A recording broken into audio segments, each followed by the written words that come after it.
حضرت عباس علمبردار کے جب بازو کٹے، ایک تیر آنکھ میں اور ایک گرد آلود، یہ گردہ لگ کے آنکھ پھٹ گیا، گئے آقا حسین، کبھی حسین کو بھائی نہیں۔ علی کے بیٹے ہیں دونوں، لیکن نسبت فاطمہ کے تحت آل نبی ہونے کی وجہ سے ہمیشہ عباس آقا کہتے، امام کہتے، مولا کہتے، کبھی بھائی نہ کہا۔ گئے آقا حسین، امام حسین قریب کہے، کہے بولو بھائی، حسین پاک بھائی کہتے تھے، کہو کیا بات ہے؟ ایک گستاخی کرنے آئے، بولو کیا؟ میرے آپ سے کندھے ہٹا دیتا کہ آپ کو دیکھتے، گرد ہٹا دے، میرے بازو ہوتے تو یہ کام آپ کو نہ کرنے دیتا ہے امام۔ امام حسین نے کہا میں ہٹاؤں گا ضرور، لیکن ایک کام کرنا ہوگا، ایک بار مجھے بھائی کہنا، مجھے ایک بار بھائی کہہ دینا۔ امام حسین نے کہا ٹھیک، عباس نے کہا ٹھیک ہے مولا، لیکن جیسے میں آپ کو بھائی کہوں آپ مجھے غلام کہہ دینا۔ ہٹایا، دیکھا، کہا بھائی حسین، امام حسین نپٹا لیے۔ ہاں غلام، ہاں مولا، نیند آ رہی ہے، بابا کی بلاوا ہے مجھے، نانا رسول اللہ نے بلایا ہے مجھے، میں پیاسا ہوں، پلانے کے لیے کھڑے ہیں، مجھے جگہ دے دیں۔ گود میں سر رکھا، امام حسین کے شہید ہو گئے۔ سمجھے وہ عباس ہے۔ عباس علمبردار نے جب لکیر کھینچا، اس سے پاس دور ہو گئے، امام حسین کو پتا چلا کہ عباس ادھر آؤ، مٹا دو، قیامت تک کوئی مخلوق پاس نہیں کرے گی۔ دادی کا بیٹا، زہرا کا مانا ہوا ہے۔ تو وہ حسین، ایک بات اور کرو بس اب ختم کریں گے، یہ بات بتاؤ، حسینی ہو نا؟ بتاؤ حسینی ہو؟ امام حسین سجدے میں شہید ہوئے، بولو سجدے میں شہید ہوئے نا؟ تو سجدہ کب کرو؟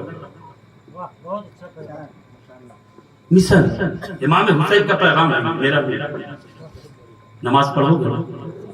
بولو انشاءاللہ ہم سب نماز پڑھیں گے، بولو تلاوت کرو گے، اور نہیں اگر جانتے ہو علماء کو بیٹھا کے سنو گے، کیونکہ حسین پاک کو بہت پیار ہے قرآن سے، اتنا کہ سیدہ فاطمہ لوری دیتی جو قرآن سے۔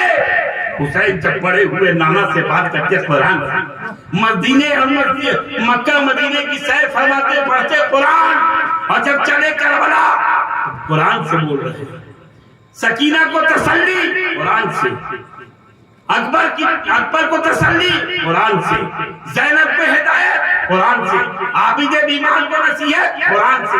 جب چلے حسین امام علی مقام تو سن لو، آج کہتا ہوں غور سے سنو، امام حسین بولے بہن زینب، نانا کا امامہ دیا، نانا کا جتبہ لیا، اور پہنا رسول اللہ کا لباس، شہزادہ رسول اللہ جب پہنے، مولا علی کا پٹکا باندھا، سیدہ فاطمہ کا زیرہ پہنا، اور پہننے کے بعد حسن مصطفیٰ کا پٹکا ڈالا تو مکمل پنجت الحسین دکھ رہے تھے، کربلا میں تنہا نہیں۔ جب جدھر سے دیکھتا تو مصطفیٰ دکھتے، ادھر سے دیکھتا تو مرتضیٰ دکھتے، ادھر سے دیکھتا حسن مصطفیٰ دکھتے، کبھی سیدہ فاطمہ کی طہارت کا جلوہ دکھتا۔ وہ حسین پنجتن پاک کی شان پر جب کربلا پہنچا، امام حسین کھڑے بھی شہید ہوتے تو شہید اعظم، چلتے وقت بھی شہید ہوتے تو شہید اعظم، بیٹھ کے بھی شہید ہوتے تو شہید اعظم۔ لیکن امام آپ نے سجدہ کیوں قبول کیا؟ سن لے، میں نانا کے پشت پہ سوار تھا، نانا سجدے میں تھے، تو میں کہہ رہا تھا نانا میری شہادت تو قبول کروا کے سر اٹھاؤ، اس لیے میں سجدے میں شہید ہوتا ہوں تاکہ نانا کی امت مجھے جب یاد کرے تو سجدے میں تصور کرے، اور وہ بھی ساجد ہو جائے، وہ بھی نماز پڑھنے لگے۔